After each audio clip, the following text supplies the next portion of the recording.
Hola, buen día. En este video estaremos desarrollando el ejemplo 7.3 del libro, el cual nos dice lo siguiente. Una partícula móvil en el plano XY se somete a un desplazamiento conocido y nos da el vector desplazamiento que está dado por 2i más 3j metros. Cuando una fuerza constante F de 5i más 2j newton actúa sobre la partícula.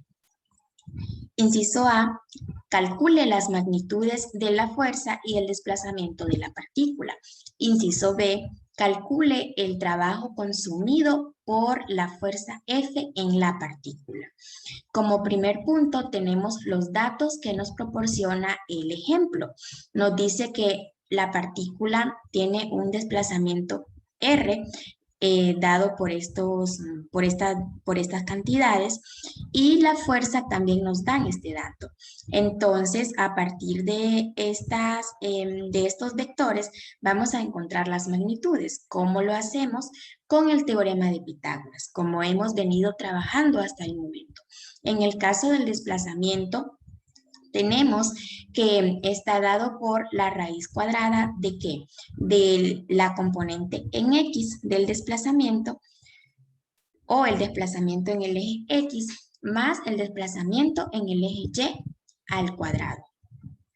Al final, esto nos da que el desplazamiento de esta partícula, la magnitud del desplazamiento, fue de 5.39 metros. Con respecto a la fuerza, para poder calcular la magnitud, usted ya sabe cómo lo hacemos con la raíz cuadrada de la componente en X de la fuerza al cuadrado más la componente en Y de la fuerza al cuadrado. Posteriormente tenemos que esa fuerza o la magnitud de esa fuerza fue de 3.6 newton. Ahora vamos al inciso B. ¿Qué nos están pidiendo? Calcule el trabajo consumido por la fuerza, por el vector fuerza en la partícula. Recordándole del libro, vamos a buscar las fórmulas que tenemos para trabajo. Y habíamos hablado que se puede trabajar con las magnitudes o directamente con el producto escalar de los dos vectores.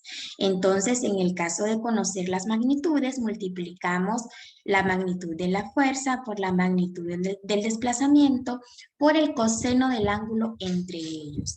Como en este caso no tenemos ángulo, pero sí tenemos los vectores fuerza y desplazamiento, procedemos a realizar el producto escalar de ambos.